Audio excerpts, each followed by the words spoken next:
ರೀತಿಯಲ್ಲಿ ಇವತ್ತು ಸಮಾಜಕ್ಕೆ ಮಾರಕವಾಗಿದ್ದಾವೆ. ಏನು ನಮ್ಮ ನರೇಂದ್ರ ಮೋದಿ ಅವರ ಸ್ನೇಹಿತರು ಈ ದೇಶದ ಜನರಿಗೆ ಮೊಬೈಲ್ ಡಾಟಾವನ್ನ ಉಚಿತವಾಗಿ ಕೊಟ್ಟರು, ಆನಂತರ ಈಗ ಸುಲಿಗೆ ಮಾಡೋದಕ್ಕೆ ಶುರು ಮಾಡಿದ್ದಾರೆ. ಮೊಬೈಲ್ ಫೋನ್ಗಳನ್ನ ಜನರಿಗೆ ಉಚಿತವಾಗಿ ಸಿಗೋ ಹಾಗೆ ಮಾಡಿದ್ರು.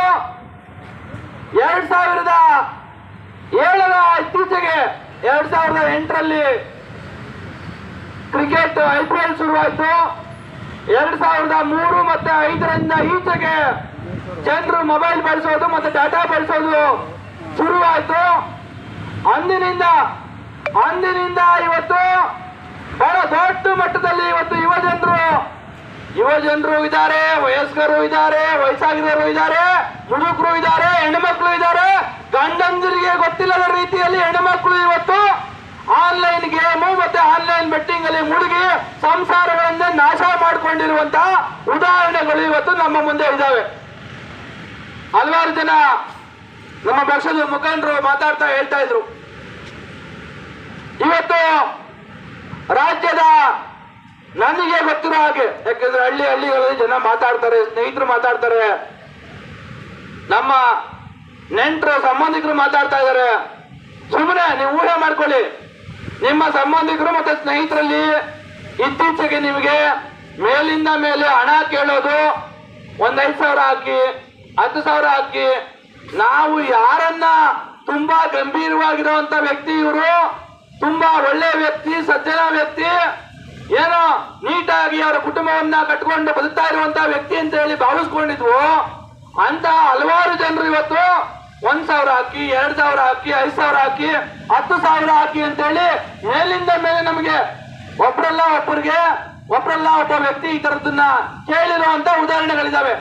ನನಗೆ ಎಷ್ಟೋ ಸಾರಿ ಈ ವ್ಯಕ್ತಿ ಪಾಪ ಒಳ್ಳೆ ವ್ಯಕ್ತಿ ಮತ್ತೆ ಗಂಭೀರವಾಗಿರುವಂತ ವ್ಯಕ್ತಿ ಈ ತರ ಯಾಕೆ ನನಗೆ ಹಿಂಗೆ 2,000 5,000 ಕೇಳ್ಕೊಂಡು ನಾನು ಹಿಂದೆ ಬಿದ್ದಿದ್ದಾನೆ ಅಂತ ಹೇಳಿ ನನಗೆ ನಂಬೋದಕ್ಕೂ ಅಸಾಧ್ಯ ಅವ್ರನ್ನ.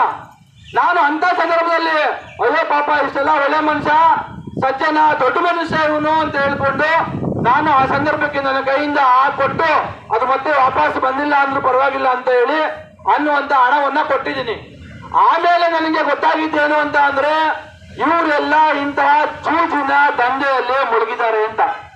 ಒಂದು ಕಡೆ ಆನ್ಲೈನ್ ಜೂಜು, ಇನ್ನೊಂದು ಕಡೆ ಕ್ರಿಕೆಟ್ ಬೆಟ್ಟಿಂಗು.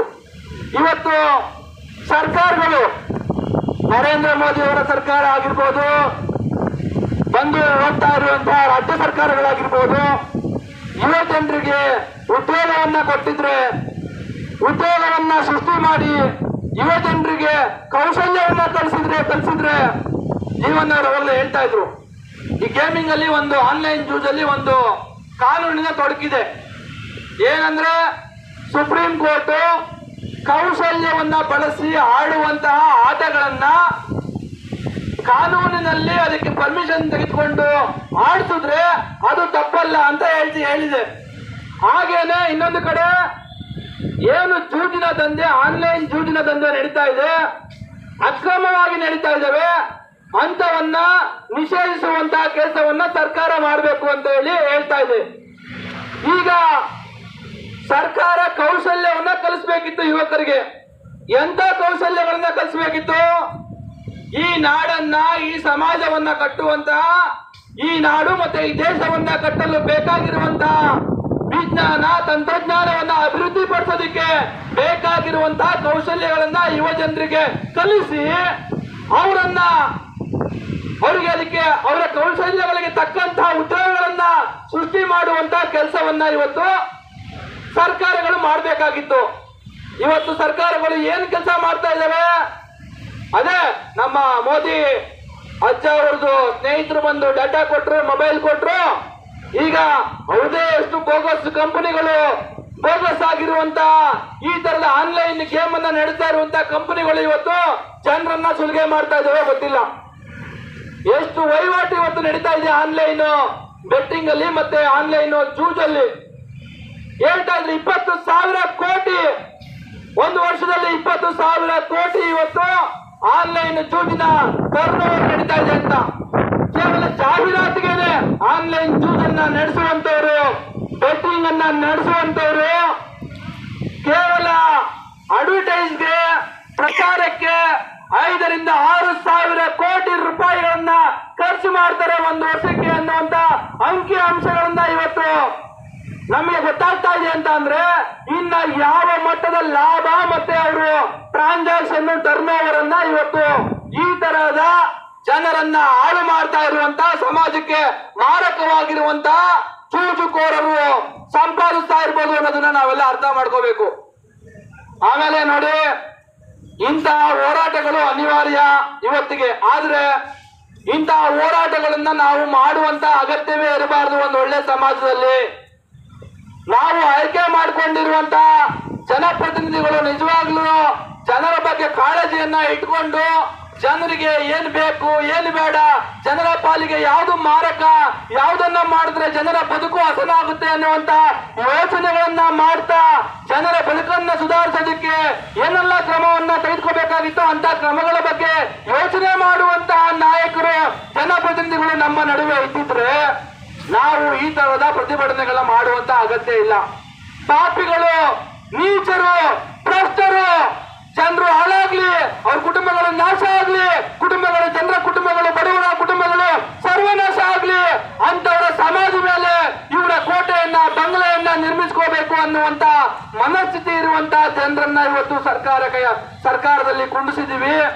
ಅವರು ಆಡಳಿತ ಮಾಡ್ತಾ ಇರುವಂತ ಸಮಾಜದಲ್ಲಿ ಇವತ್ತಿನ ಪರಿಸ್ಥಿತಿಯಲ್ಲಿ ನಾವು ಇವತ್ತು ಬೀದಿಗೆ ಬಂದು ಹೋರಾಟವನ್ನ ಮಾಡಬೇಕಾಗಿದೆ.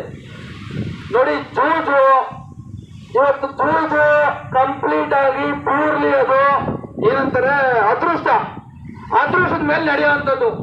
ಯಾವುದೇ ಗ್ಯಾಮ್ಲಿಂಗು, ಆಮೇಲೆ ನಮ್ಮ ಯುವಕರು ಬಹಳ ಬುದ್ಧಿವಂತರು, ಎಲ್ಲ ಗೊತ್ತಿರುತ್ತೆ, ಮೂರ್ಖರ ರೀತಿಯಲ್ಲಿ ಹೋಗಿ ಬೀಳ್ತಾರೆ. ನೋಡಿ, ಟೆಕ್ನಾಲಜಿಯನ್ನ ಯಾವ ರೀತಿಯಾಗಿ ಇವತ್ತು ಈ ಆನ್ಲೈನ್ ಗೇಮ್ಗಳನ್ನ, ಬೆಟ್ಟಿಂಗ್ ಗಳನ್ನ ನಡೆಸ್ತಾ ಇದ್ದಾರೆ ಅಂತ ಅಂದ್ರೆ, ನೀವು ಎಷ್ಟೇ ಕೋಟಿ ಈ ಜಗತ್ತಲ್ಲಿರುವಂತಹ ಎಲ್ಲ ಹಣವನ್ನ ತುಂಬಿಕೊಂಡು ಬಂದು ನೀವು ಜೂಜಾಡಿದ್ರು ಕೊನೆಗೆ ಗೆಲ್ಲೋದು ಆ ಜೂಜಿನ ಮಿಷನ್ ಅಥವಾ ನೀವು ಹೋಗ್ತಕ್ಕಂತ ಯಾವ್ದೋ ಏನದು ಕೆಸಿನಲ್ಲಿ ಆಡುವಂತಹ ಯಾವ್ದೋ ಮಿಷನ್ಗಳು, ವೆಂಡಿಂಗ್ ಮಿಷನ್ಗಳೇ ಗೆಲ್ತವೆ ಹೊರತು ನೀವು ಗೆಲ್ಲೋದಕ್ಕಾಗಲ್ಲ. ಆ ರೀತಿಯಾಗಿ ಅವರು ಅದನ್ನ ವಿನ್ಯಾಸ ಮಾಡಿರ್ತಾರೆ. ಇದು ನಮಗೆ ಬೇಸಿಕ್ ಆಗಿ ಗೊತ್ತಾಗಬೇಕು ಜನರಿಗೆ, ಯುವ ಜನರಿಗೆ. ಆದ್ರೆ ಯುವ ಜನರು ಇವತ್ತು ಎಲ್ಲಾ ತಿಳ್ಕೊಂಡು ಮೂರ್ಖರ ರೀತಿಯಲ್ಲಿ ಹೋಗಿ ಅಲ್ಲಿ ಹಣ ಹಾಕೋದು ಒಂದ್ ರೀತಿಯಾಗಿ ಇದು ವ್ಯಸನ. ಒಬ್ಬ 500 ರೂಪಾಯಿ ಹಾಕೋದು, 1000 ರೂಪಾಯಿ ಹಾಕೋದು, ಆಮೇಲೆ ಹೋದ್ಮೇಲೆ ಸಾಲ ಮಾಡೋದು, ಮನೆ ಮಠ ಮಾರ್ಕೊಳ್ಳೋದು, ಆಸ್ತಿ ಮಾರ್ಕೊಳ್ಳೋದು. ನನ್ನ ಅಂದಾಜಿನ ಪ್ರಕಾರ ಕಳೆದ 5-10 ವರ್ಷದಲ್ಲಿ ಒಂದೊಂದು ತಾಲೂಕಲ್ಲೂ ಇಂತಹ ಬೆಟ್ಟಿಂಗು ಮತ್ತೆ ಜೂಜಿನ ದಂಧೆ ಮತ್ತೆ ವ್ಯಸನಕ್ಕೆ ಬಲಿಯಾದಂತವರು ಸಾವಿರಾರು ಸಂಖ್ಯೆಯಲ್ಲಿ ಒಂದೊಂದು ತಾಲೂಕಲ್ಲಿ ಸಿಗ್ತಾರೆ. ಆ ತರದ ಯಾವುದೇ ಅಂಕಿ ಅಂಶಗಳನ್ನ ಇವತ್ತು ಸರ್ಕಾರ ಗಮನಿಸ್ತಾ ಇಲ್ಲ, ನೋಡ್ತಾ ಇಲ್ಲ. ಯಾಕೆ ಬೇಕು ಇವ್ರಿಗೆ? ಈ ಪಾಪಿಗಳಿಗೆ ಯಾರೋ ಜೂಜ್ ಆಡ್ಸೋ, ಇನ್ನೊಂದು ಮಾಡೋ, ಕಾಸು ಕೊಟ್ರೆ ಸಾಕು. ಇನ್ನ ಎಂತ ದುರಂತ ಅಂದ್ರೆ, ಜೂಜು ಆಡಿಸುವಂತಹ ಗ್ಯಾಮ್ಲರ್ಗಳು ಇವತ್ತು ಸರ್ಕಾರ ನಡೆಸ್ತಾ ಇರುವಂತಹ ಪಕ್ಷಗಳಲ್ಲಿ ಇವತ್ತು ಶಾಸಕರಾಗಿ ಆಯ್ಕೆ ಆಗಿದ್ದಾರೆ. ಎಂತ ದುರಂತ ನೋಡಿ. ಜೂಜು ನಾವೇನಿವತ್ತು ಜೂಜನ್ನ ನಿಷೇಧ ಮಾಡಬೇಕು, ಆನ್ಲೈನ್ ಜೂಜನ್ನ ಅಂತ ಹೇಳಿ ಪ್ರತಿಭಟನೆ ಮಾಡ್ತಾ ಇದೀವಿ, ಧರಣಿ ಮಾಡ್ತಾ ಇದೀವಿ. ಆದ್ರೆ ಇಂತಹ ಆನ್ಲೈನ್ ಜೂಜನ್ನ, ಬೆಟ್ಟಿಂಗ್ ಅನ್ನ ನಡೆಸುವಂತವರು ನಮ್ಮ JDS, ಕಾಂಗ್ರೆಸ್, ಬಿಜೆಪಿ, ನಮ್ಮ ಅಲ್ಲ, ಸಮಾಜಕ್ಕೆ ಮಾರಕವಾಗಿರುವಂತಹ ಈ JDS, ಕಾಂಗ್ರೆಸ್, ಬಿಜೆಪಿ ಪಕ್ಷಗಳಲ್ಲಿ ಗ್ಯಾಮ್ಲರ್ಗಳು ಇವತ್ತು ಜೂಜುಕೋರರು ಶಾಸಕರಾಗಿ ಆಯ್ಕೆಯಾಗಿ ಬಂದಿದ್ದಾರೆ. ಯಾವ ತರಹದ ಲಾಭಿಯನ್ನ ಇವರು ಮಾಡಬಹುದು, ಇದನ್ನ ಸಂಪೂರ್ಣವಾಗಿ ನಿಷೇಧ ಮಾಡಬೇಕು ಅಂತ ಅಂದ್ರೆ ಅನ್ನೋದನ್ನ ನಾವೆಲ್ಲರೂ ಇವತ್ತು ಅರ್ಥ ಮಾಡ್ಕೋಬೇಕು. ಈ ನಿಟ್ಟಿನಲ್ಲಿ ಕರ್ನಾಟಕ ರಾಷ್ಟ್ರ ಸಮಿತಿ ಪಕ್ಷದ ಯುವ ಘಟಕದ ವತಿಯಿಂದ ಇವತ್ತು ಏನು ಈ ಪ್ರತಿಭಟನೆ ಆಯೋಜನೆ ಮಾಡಲಾಗಿದೆ, ಇದು ಬಹಳ ಅತ್ಯಮೂಲ್ಯವಾದದ್ದು, ಇದು ಬಹಳ ಅಗತ್ಯವಾಗಿರುವಂತದ್ದು. ಇದೇ ಸಂದರ್ಭದಲ್ಲಿ ಈಗಾಗಲೇ 3-4 ವರ್ಷಗಳ ಹಿಂದೆನೆ ಏನು ಕೊರೋನಾದ ನಂತರದ ಸಂದರ್ಭದಲ್ಲಿ ಯುವ ಜನರು ಹೆಚ್ಚೆಚ್ಚಾಗಿ ಇಂತಹ ದುಶ್ಚಟಗಳಿಗೆ ಬಲಿಯಾಗ್ತಾ ಇರುವಂತಹ ಸಂದರ್ಭದಲ್ಲಿ ನಮ್ಮ ಪಕ್ಷದ ವತಿಯಿಂದ ಈ ತರದ ಆನ್ಲೈನ್ ಜೂಜನ್ನ ಬ್ಯಾನ್ ಮಾಡಬೇಕು ಅಂತ ಹೇಳಿ ನಾವೆಲ್ಲರೂ ಬಹಳ ದೊಡ್ಡ ಹೋರಾಟವನ್ನ ಮಾಡಿದ್ವಿ. ಮನವಿ ಕೊಡ್ಬೇಕಾಗಿರೋರಿಗೆ ಮನವಿ ಕೊಟ್ವಿ, ಜನರಿಗೆ ಜಾಗೃತಿ ಮೂಡಿಸುವಂತಹ ಕೆಲಸವನ್ನ ಮಾಡಿದ್ವಿ.